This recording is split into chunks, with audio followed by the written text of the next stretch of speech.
Good day. Another beautiful day in Oregon. A little windy, a little breezy, so I apologize for maybe the wind in the background. So today's project is I decided to put a sprinkler system in the backyard. Never have done that. I lived here about 20 years and I've been hand watering it, and I think I'm tired of hand watering. I'm going to put a sprinkler system in. I've got a big circle out in the front here that I irrigated, put a sprinkler system in probably 3 years ago, 4 years ago. And so that's done. And then I'll start with the backyard today. Well, funny thing happened, maybe 20 minutes ago.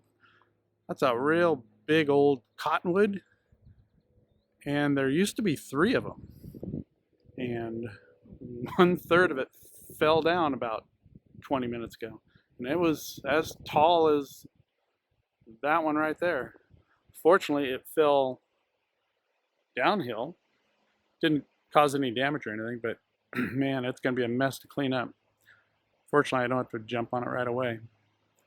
But yeah, I'm a little nervous about what's left of it.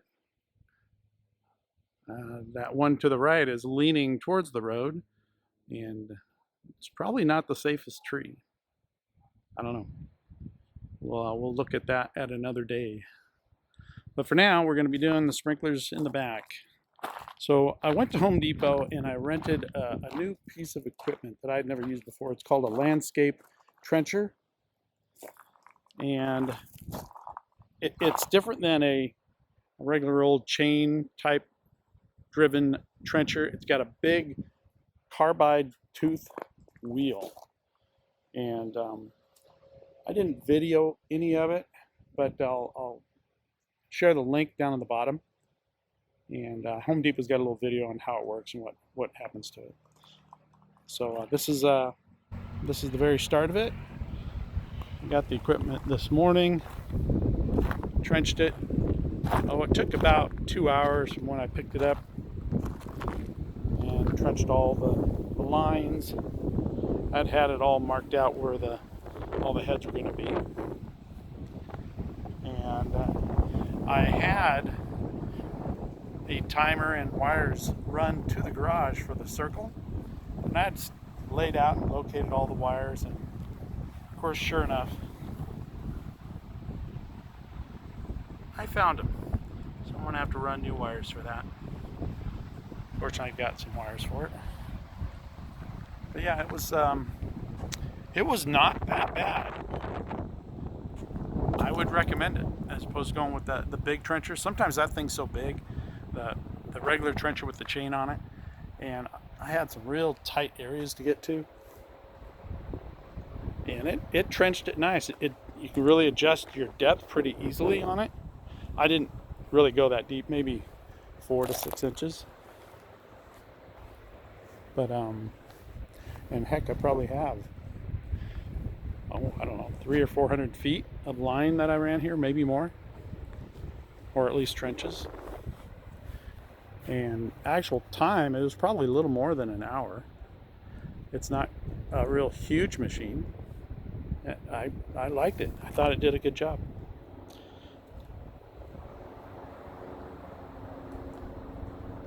So on to the garage for getting everything prepped up. So I've gone with Rainbird for all the parts. Bought them online through a company called Sprinkler Warehouse. Their prices are really good. They take a little bit of time, maybe a week to 10 days to get all the parts. But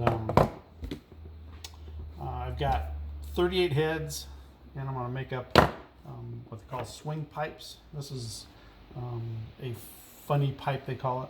I think that's Toro's patented name, but everybody makes it. This is Rainbird's version of it. So this is going to be the swing pipe.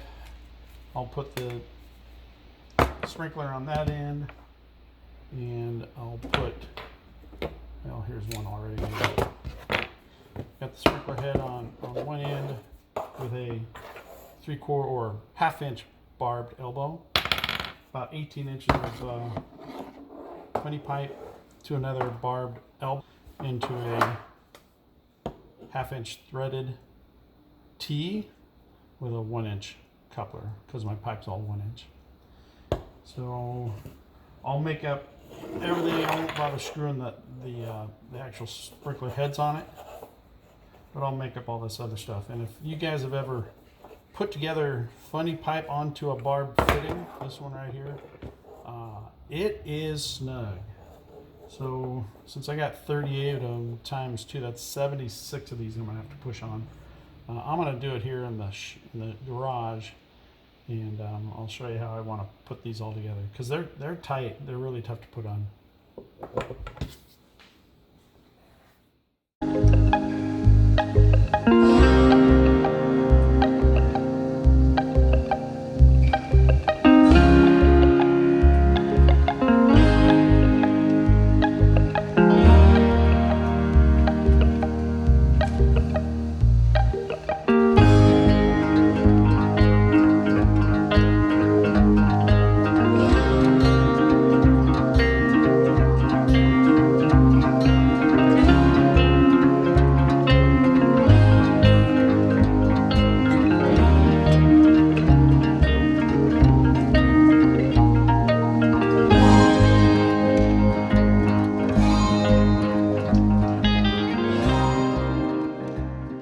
So to fit the other end of the funny pipe with the barb fitting, I'll just attach it temporarily to the sprinkler body.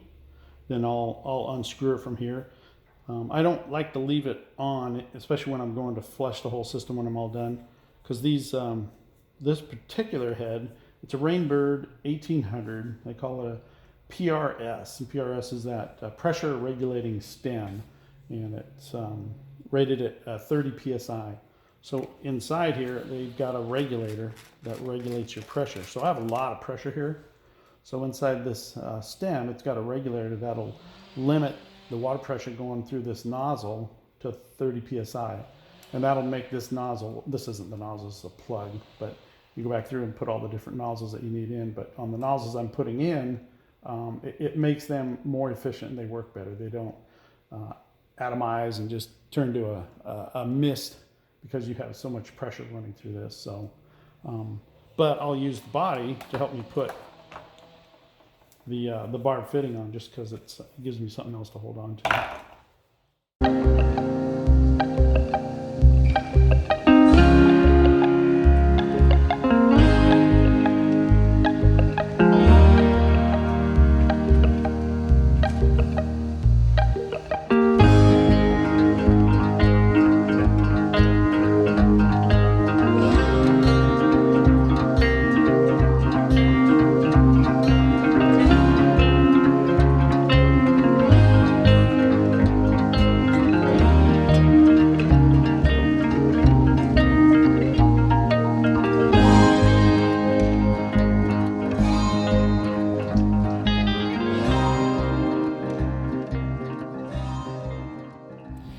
So this is my double check backflow valve that I've got installed in the main line, and this is the existing manifold with the two valves for the circle grass, and I'm going to extend off the end of that. I'll be putting another valve box right next to it, lined up with this trench right here, and then I'll run the lines out into the yard.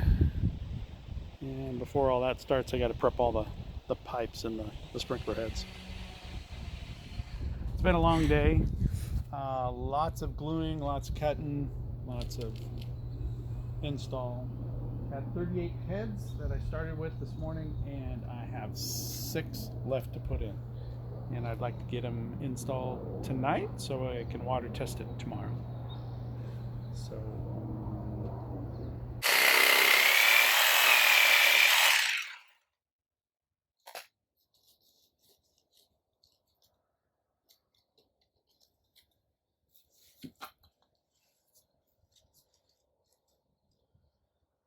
because with the cutter you don't have all these burrs, it just takes longer to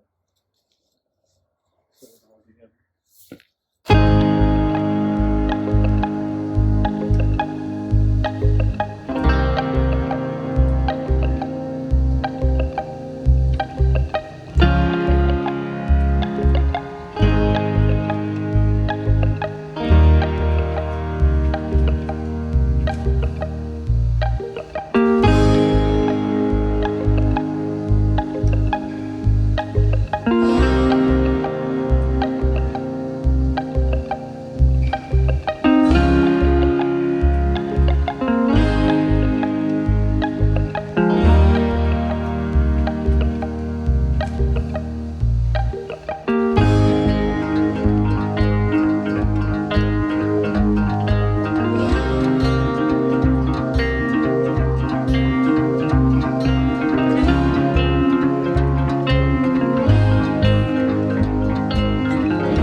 So you gotta bend this, glue this, make that corner, put that head in, put that one in, that one in, that one in, and that one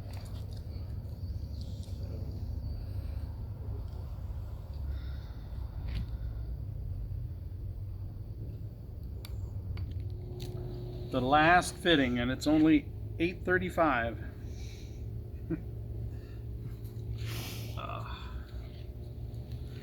And I ran out of glue, but Sarah was nice enough to run back to Home Depot and buy me a can so I could finish it up. That way it'll glue up overnight and I'll be able to water test it to